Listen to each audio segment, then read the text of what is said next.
page turners, welcome back to the channel. I'm Matthew, the man with a hat who reads. And this is The Boatman's Daughter. And I actually got the title right this time. You know how many times just in my head I've been referring to this as The Bone Man's Daughter? I don't know why that's popping in my head, but here we are. The Boatman's Daughter by Andy Davidson. So this book, I didn't know anything about this. I'd seen a video on BookTube. Kevin at Kevin's Novel Advice had talked about how he'd read this book and it was really good.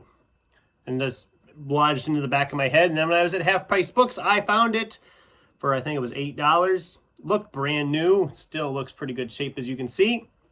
I thought, you know what? I'll trust the judgment. I'll pick it up. Don't know when I'll get to it, but I'm going to pick it up. Finally got around to reading it now. And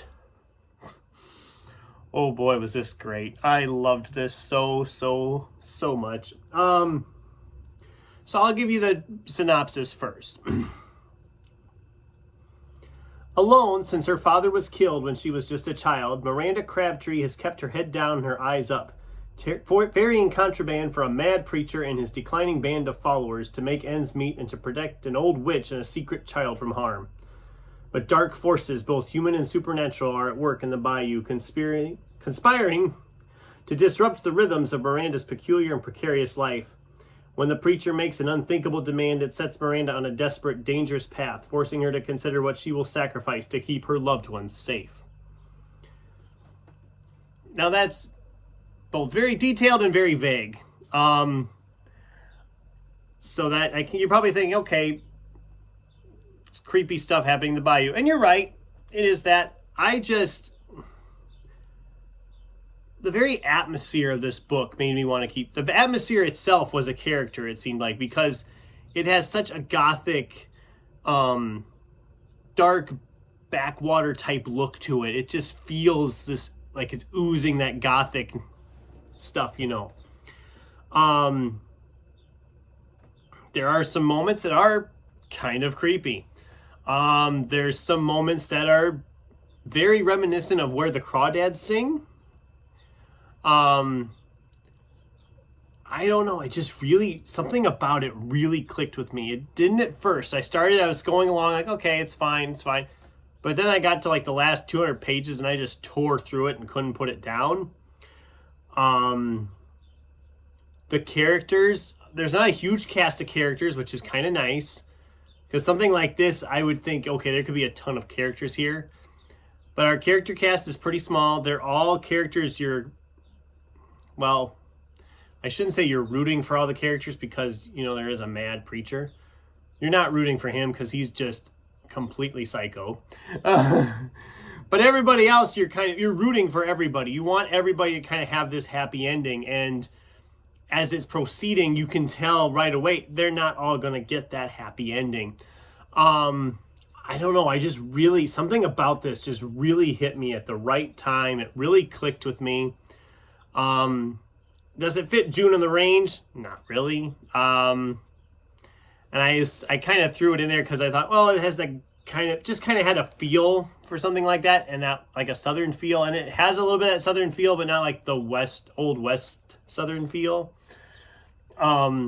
If that makes any sense, I don't know. Maybe that doesn't even make any sense, but it really just had this thing that really grabbed me. And I don't know, like I said, if it was just the setting or the characters or just a combination of the two, or just the fact that there's so many different genres kind of stirred into this.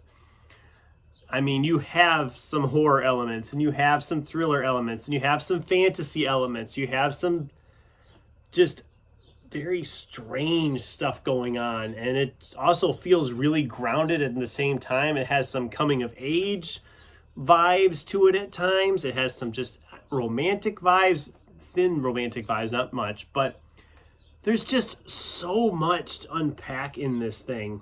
And it's like 400 pages. Doesn't look at looking at it, does it? But it just flew by for me once it got going. I just absolutely loved this. I gave it 5 stars because, I mean, when a book can grab me and just pull me along like this one did, it deserves that 5 stars just for that. If I was going to change anything about it, I don't know what I would change really either. There's nothing I would really change about it. It was very much its own thing. It just felt very fresh. Even though it had elements from other books I've read, it still felt really fresh in some weird way. I don't know how else to describe it. But yeah, I absolutely loved this. I will definitely be trying to hunt down some more Andy Davidson. I know he's written a couple others, it looks like. This was published in 2020, by the way, if you were wondering. I guess they list one other book in here, but I think there's another one that I've seen somewhere at one point. But I'm very curious to try out more from him. And yeah, I highly recommend this. So I'd love to hear from you guys. What did you think? Does this sound like a book you would enjoy? Have you read this book, or have you read any other Andy Davidson that you think I should try next? I'd love to hear from you in the comments down below. Thanks for watching, and until next time, keep turning pages.